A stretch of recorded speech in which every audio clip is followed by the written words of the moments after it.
I, 43 male, was married to my wife, Lara, 31 female, for 6 years. I also had a kid from a previous marriage, Sarah, 8 female. It was really hard for me to date and get to know women after me and my daughter's mother divorced due to infidelity issues regarding the fact that I had a kid and trust issues, so meeting Lara was really a blessing. We met at an aquarium where I was with my daughter and she was with her niece. That day I kept noticing her and how she was treating the kid, and it brought a smile to my face. The next time I met her was a year later, at the said niece's birthday. It turned out that Sarah and the niece were in the same class, and seeing her again was a pleasant surprise. It was like fate. I mustered up my courage to speak to her, and finally talked to her. She was great company, and she spoke really well, and it made me like her more. Since it's been 3 years since my divorce, I shot my shot with her and decided to take her out for a coffee. And next thing I know, we've been married for 6 years. Lara has been an amazing wife and a mother. She treated Sarah well, and since her mother was not in the picture, she quit her job and took the responsibility to take care of her full time. She even decided to wait to have kids until Sarah was a little older. Hence, she didn't want her to feel left out and was scared that Sarah wouldn't get enough attention. She taught Sarah multiple languages and shared her culture with her. Her relatives are amazing with her and treat Sarah no less than a bio daughter of Lara. She even has shared her recipes and baked goods with my family, and everyone looks forward to holidays whenever Lara hosts them. She and my mom have developed a great friendship. My friends and family tell me that I won the lottery with her, and it really feels like it. Even when Sarah's bio mom showed up after abandoning her own daughter for 9 years, she was the one who encouraged me to let Sarah connect with her and let her be in my daughter's life. She tried her best to help Sarah to get to know her mother, and even build a friendship with Anna, Sarah's mother. However, earlier this year, around May, I noticed that my daughter was distancing herself from Lara. This was weird, as my daughter had never had any fallout with a relationship with Lara, as most teenagers do with their mom. Even Lara noticed and cried about it multiple times. So one night I decided to talk to my daughter and ask her what was going on. Sarah told me that she found out Lara was having an affair with someone, and she's hurt that Lara would betray her and me. Hearing that felt like someone was crushing my heart, and the hurt on my daughter's face intensified it. I went straight to my room and woke Lara up and yelled some hurtful things at her. I'm not proud of how I handled the situation, and I agree I could have done better. However, the only thing I can think about was how hurt my daughter was. I kicked her out that night, and that was the last conversation we had without a lawyer present. Around November, our divorce was finalized, and I moved on with my life. I did some things I regret to Lara, and I didn't want to make it hard for her, and just wanted to be done with her, so there was no revenge and petty actions involved. I did let my family know the real reason, and they were disappointed to say the least. My daughter also doesn't have a relationship with Lara, and we cut contact with her family and threatened legal action if they tried to meet with us. I didn't want anything to do with her. During August, I decided to surprise my daughter with a trip to celebrate her 16th birthday. Since I was dealing with the divorce last year, I wasn't able to really celebrate with her. So I decided to pack her bag and take her straight to the airport from her sleepover with friends. I asked my younger sister to help me with packing Sarah's clothes. While she was packing, I saw a notebook on her nightstand with a Polaroid of her and Lara peeking. Curiosity got the best of me, and I opened it to find out it was her diary. This might have been wrong of me to go through my daughter's diary, but I went through it, and I've not been well ever since. She wrote about how she lied about Lara having an affair, and how she even made evidence to make me believe it if I questioned her. She wanted me and her mother to be together like a family and kick Lara out of the picture. However, after Lara left and is no longer in her life, she's regretting it. It felt like my heart broke for the second time. I started crying, and I haven't cried, even when Lara and I divorced. My sister noticed me, and I asked her to leave and keep it a secret from everyone. She asked what happened, and I showed her the diary. She was shocked, but told me that she respects my decision and vowed to keep her mouth shut. I drank the night away and have just been in auto mode like a robot. From work to home and drink till I black out and return to work with raging hangover. My daughter has noticed it, but I told her it was just a stressful time at work. But last Sunday she blew up at me, saying that she noticed that I've been different since Lara left us, and told me if I wanted to stay with a cheating W, I was more than welcome to abandon her. That did hurt like hell, but I just left my room and laid on the bed and cried the night away. It has been around 2 weeks since I found out about it, but I haven't said anything to my daughter. I want to bring my emotions under control before saying anything I'd regret, and I don't want to repeat the mistake of taking actions while I'm hurting. And quite frankly, now that I'm thinking with a sober mind, I'm not really sure how to confront my daughter. I need the closure, and I don't think I can just act like nothing happened. I'm quite ashamed to say so, but I want my Lara back. So, Reddit, thank you for taking the time to read, and I hope you can help me with this, and please be kind. That's messed up. First thing to do is to send Lara an apology letter, clear things up with the family, and inform them that the information you had was false. Second, I would check with your first ex-wife and see if it was her that put her up to it. You don't need to directly ask, but test the waters to see if she wanted to get back with you, and if that's the goal, then investigate further. Lastly, I would confront your daughter with the evidence, and do not let her spin things around and accuse you of checking her diary. She lost all privileges when she lied and caused your divorce. After that, how you want to deal with her would be all on you, as I don't have children, and I wouldn't be a great reference. I think your daughter needs to know she hurt you in the worst possible way. I don't even know what the consequences should be, but she shouldn't get a pass because she's young, or because her mother put her up to it. There's really no excuse for what she did. I'm speechless. It sounds like Lara is an amazing woman, and if I were her, I wouldn't want to hear from you after your reaction and not hearing her out or believing her.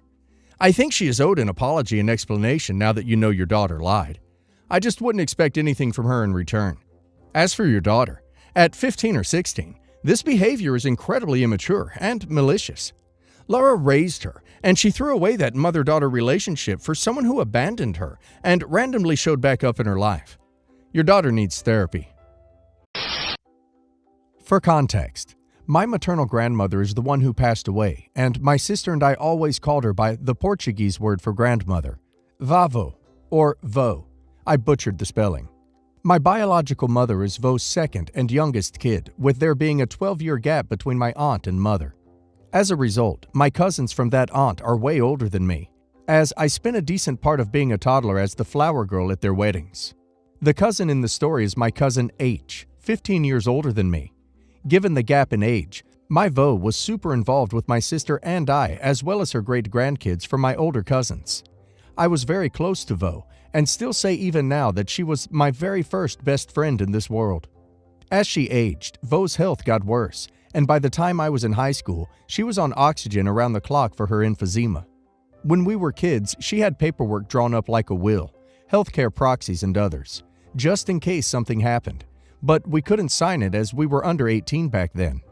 With the exception of maybe 3 people, most of my mother's family are huge addicts who refuse to get help.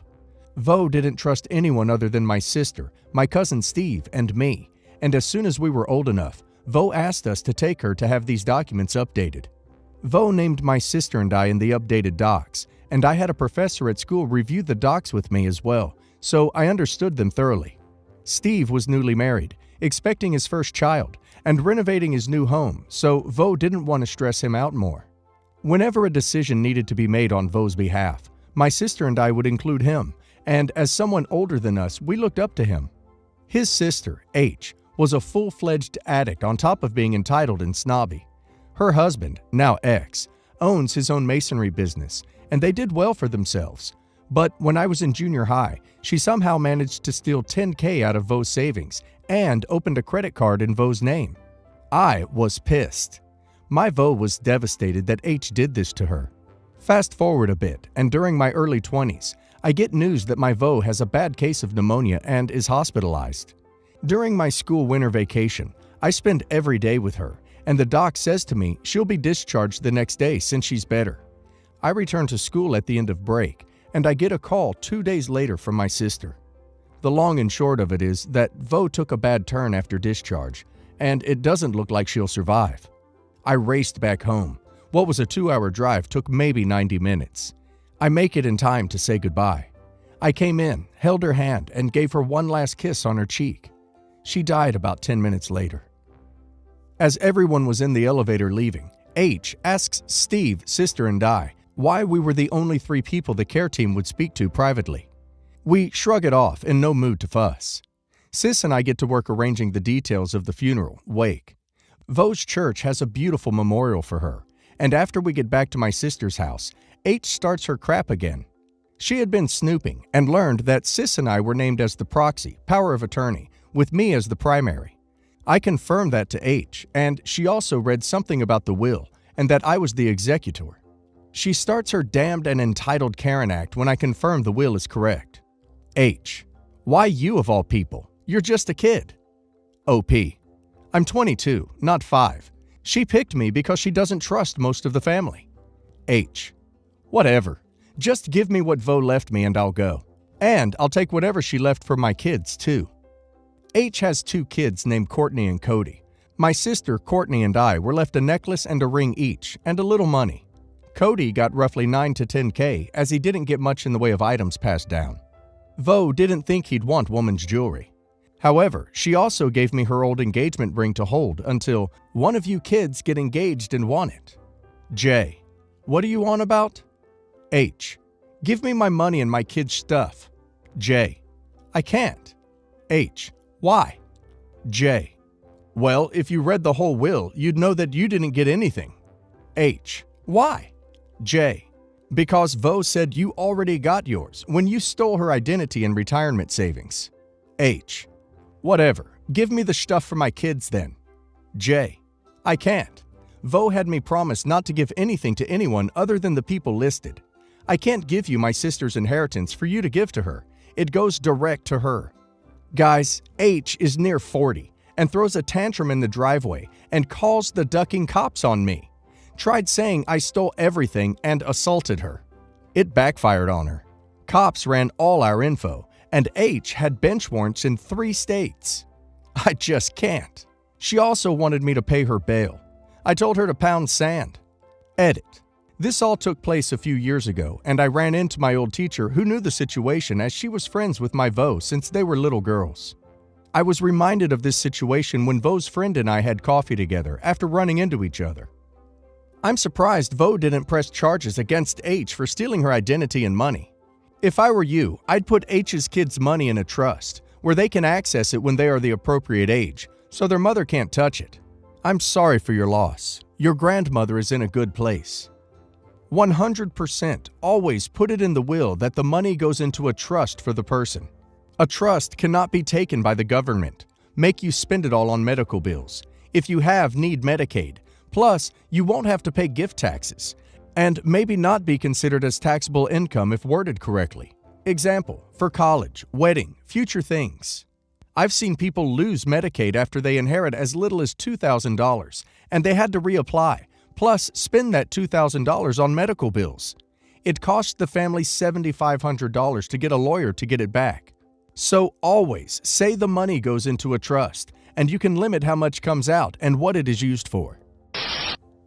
So, my cousin and his wife live in a different state from family, and they asked if I wanted to help them plan an online baby shower for their 6th child. I didn't think much of it, and said sure, but also let them know money is tight with family, so don't expect much. They said they didn't have to go to the shower, but should still send gifts. I should have told them to F off at this point, but I didn't think too much of it. I set up an online event explaining the situation, add their gift registry, and set a date for when people should send gifts, so we could all go on a live stream and see the parents open presents. A few people responded, and apparently, it wasn't enough for them. Pandemic hits, so people are starting to really struggle. I re-emphasized this to them. Money is tight, especially during these times. I wouldn't expect much. I then checked their registry. All the items on there are ridiculously priced, and things I know they wouldn't buy for themselves due to the price. At this point, I'm already pissed that they feel entitled to people's money for their stupid mistake. They had their 5th child the year before, and I thought they should already have the majority of these items.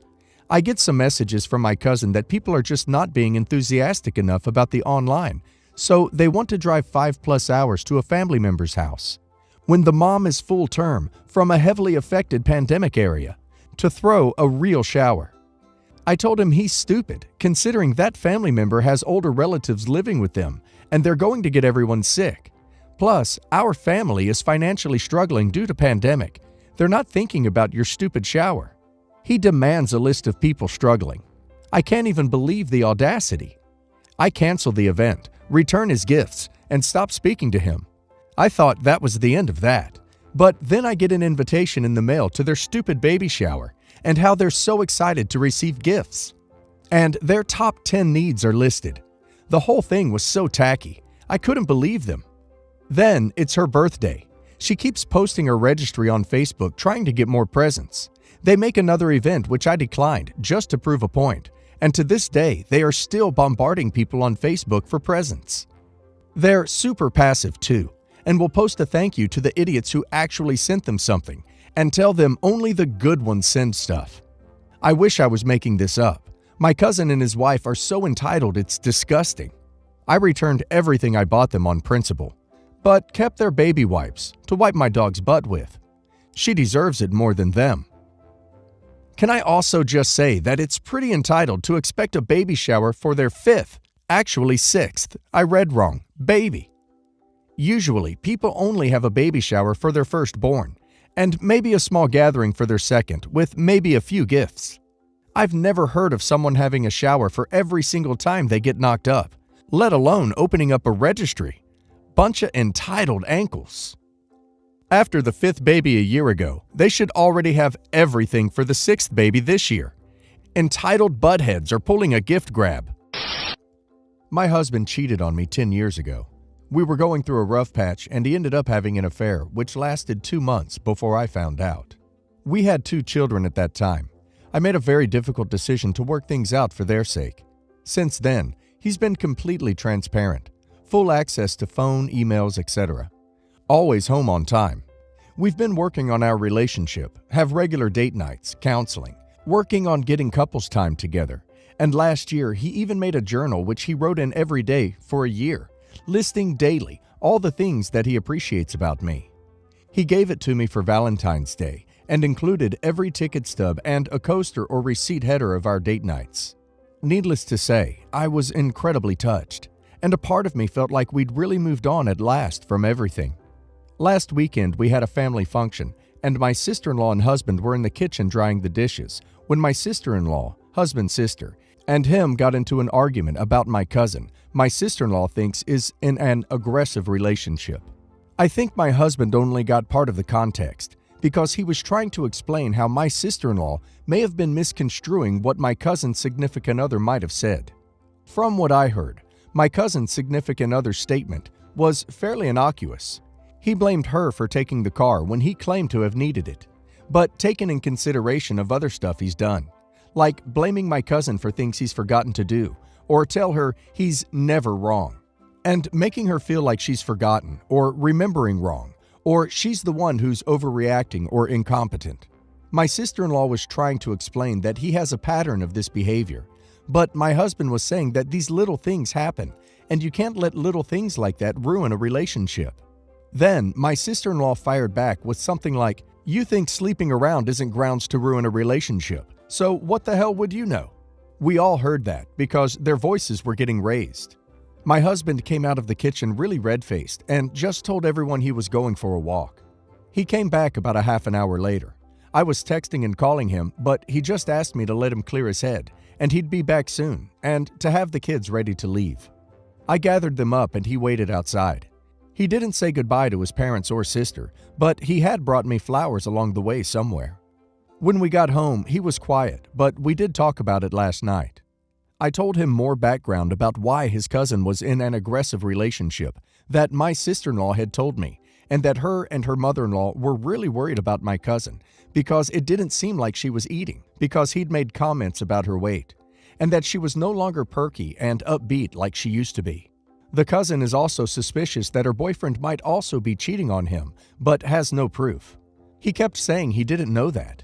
If he'd known that, then he never would have just dismissed it as minor relationship problems. I told him that sister-in-law must have been frustrated because apart from her and mother-in-law, no one else seems to care because the cousin is 37 and her family is desperate for her to get married, and sister-in-law was scared she was settling for this guy because of the pressure. He then asked me if I was settling for him because of pressure of my family and his family to work things out. I was honest, and it had been brought up in therapy as well that part of the reason I stayed was because of that influence. But I also told him I loved him, and I love the man he is today. Now, Christmas is coming up, and he's expressing reluctance to go to the family dinner because he's embarrassed. And suddenly, he's asked me a few times since if I was just settling also. He also hasn't spoken to his sister since. She's angry at him for dismissing the cousin's significant other's aggression. In her mind, she's made it clear that there was aggressive behavior, and he was just dismissing it, and she was shocked he would be like that. I should note that when I first found out my husband was cheating on me, my sister-in-law never made any excuses for him and would never let my in-law shift blame or make excuses for him. She thoroughly berated him and told him that if he wanted to deprive his children of their grandparents, aunts, and cousins because he couldn't man up and fix the damage he'd caused, then he should be the one kicked out of the family.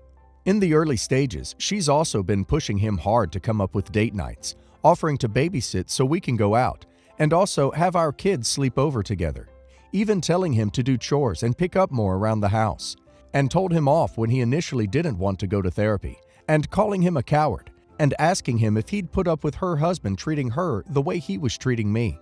She was always nothing but supportive of me, and I've always felt like I could confide in her, and that she trusted me too. One of the reasons why I had the strength to keep going was because she told me that I was brave for taking the less certain and harder road, and that she would have been divorced from any husband that did that, pronto.